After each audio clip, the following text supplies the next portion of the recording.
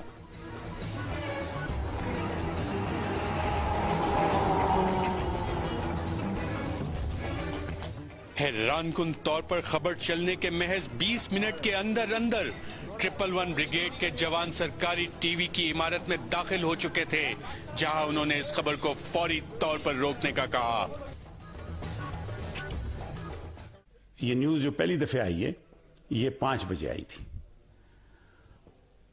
اس کے بعد ایک آدھ دفعہ ریپیٹ بھی ہوئی تھی۔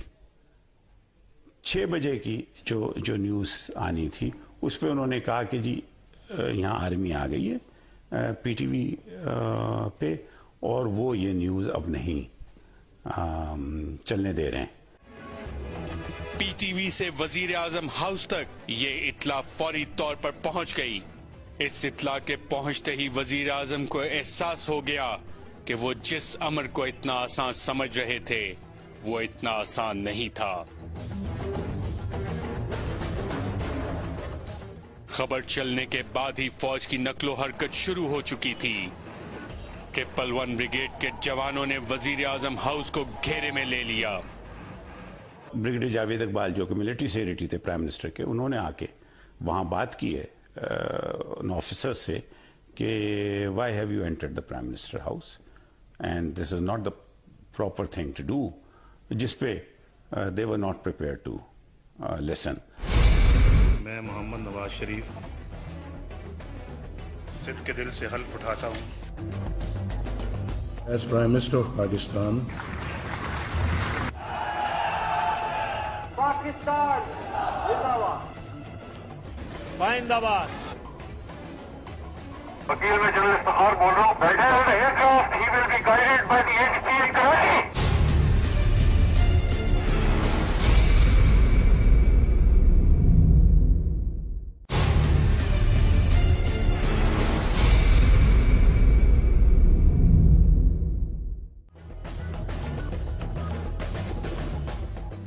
وزیر اعظم ہاؤس کے کچھ لوگ یہ بھی کہتے ہیں کہ نواز شریف بار بار اپنے سٹاف سے پوچھتے تھے کہیں فوج تو نہیں آ گئی.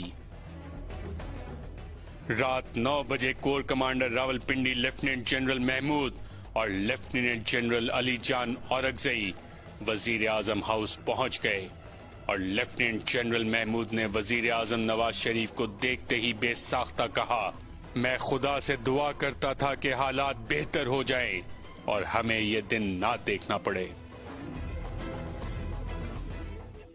آرمی چیف پرویز مشرف کو معلوم تھا کہ وزیر اعظم انہیں برخاست کر کے D G I S I lieutenant general Ziauddin کو آرمی چیف تعینات کرنا چاہتے ہیں.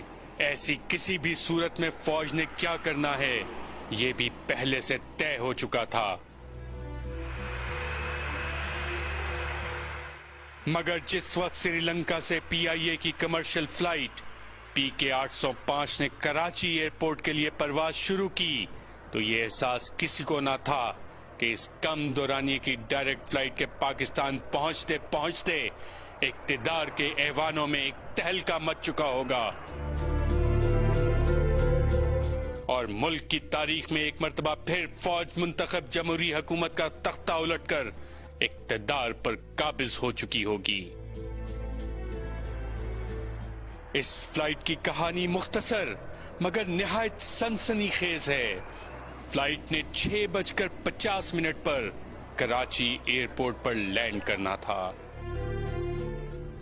ٹیک آف سے پہلے جہاز کے عملے کو قطعی علم نہ تھا کہ انہیں پاکستان کے کسی بھی ایئرپورٹ پر جہاز اتارنے کی اجازت نہیں ملے گی.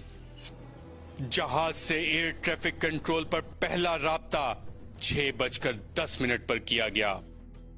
رابطہ کرنے پر جہاز کے پائلٹ کو بتایا گیا کہ وہ پاکستان میں کسی بھی ایئرپورٹ پر لینڈ نہیں کر سکتے.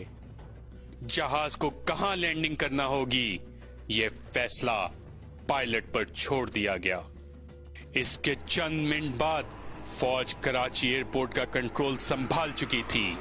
کور commander Karachi lieutenant general Usmani اور major general Iftikhar Karachi airport پہنچ چکے تھے. میسج دیا ہے کہ the take over has been completed اور اب آپ لینڈ کر سکتے ہیں. پھر ایئر ٹریفک کنٹرول سے میجر جنرل افتخار نے طیارے کے پائلٹ سے رابطہ کیا اور طیارے کے پائلٹ کو کہا گیا کہ کسی دوسرے ایئرپورٹ پر جانے کی ضرورت نہیں، لینڈنگ کراچی ایئرپورٹ پر ہی ہوگی. سر عباس بول رہا ہوں. جی سر. سر جنرل صاحب یہاں ہے 805 must land here سر. آپ ان سے بات کریں.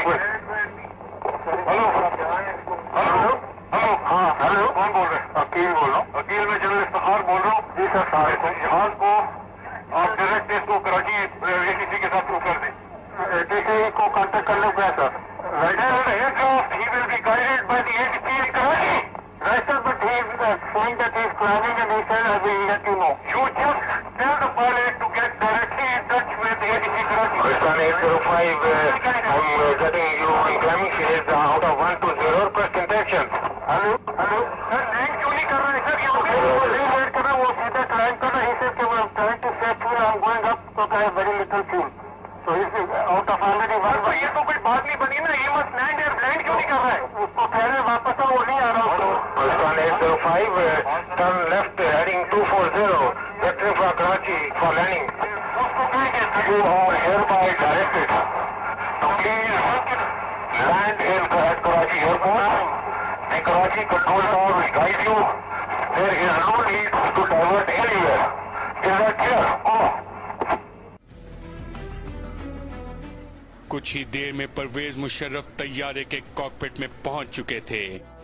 جہاز کے پائلٹ کی جانب سے ایئر ٹریفک کنٹرول پر رابطہ کر کے کہا گیا کہ general Pervez Musharraf corps commander Karachi سے بات کرنا چاہتے ہیں، مگر وہ وہاں موجود نہیں تھے.